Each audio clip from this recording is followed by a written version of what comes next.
What's up, everybody? Welcome back to another Pengine Chat. My name's Carrie, and today is episode 18. I'm pretty sure. Today is going to be converters versus pistons. Dun dun dun. A question I get asked all the time is, what's better, a converter or a piston? And I mean, technically they're both fine. They both have very different needs.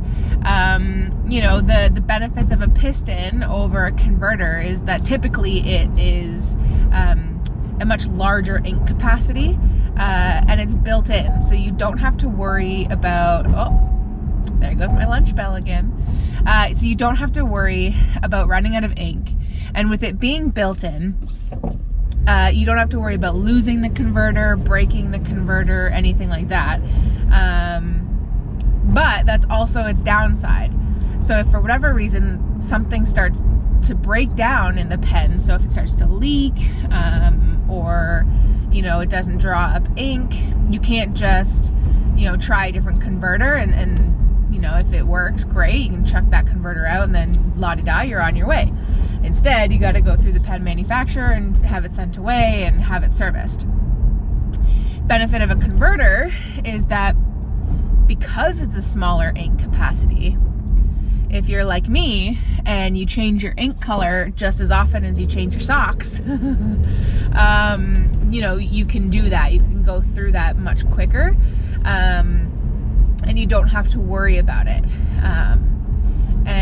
I don't care, like if I have like a Jinhao pen, for example, a pen that I can take the nib and the feed out, and it's a converter pen, I will use inks that have potentially damaging properties that I would not want to put in a pen that I can't disassemble, like an Omos or something like that. So like sparkling, shimmering inks, ones with insanely high sheen, ones that have properties that could potentially damage the pen, or just make for a terrible cleaning experience, which is also a potential downside for a piston pen. They are harder to clean than a converter, because a converter pen you can take out and you can, flush out the end with this bulb syringe, whereas a piston, if you can't disassemble that nib and feed section, all you can do is just like fill it up, dump it, fill it up, dump it, fill it up, dump it with water over and over and over and over and over and over and over and over and over and over and over and over and over and over and over. And it gets annoying. So there's a lot of pros and cons to both. So I like to have both in my collection. There are a lot of pens that I absolutely adore that are pistons, like my Aurora Optimas, a lot of my Pelican pens, things like that. But I also like to have a good chunk of pens in my collection that are converters, so that I can change the ink out.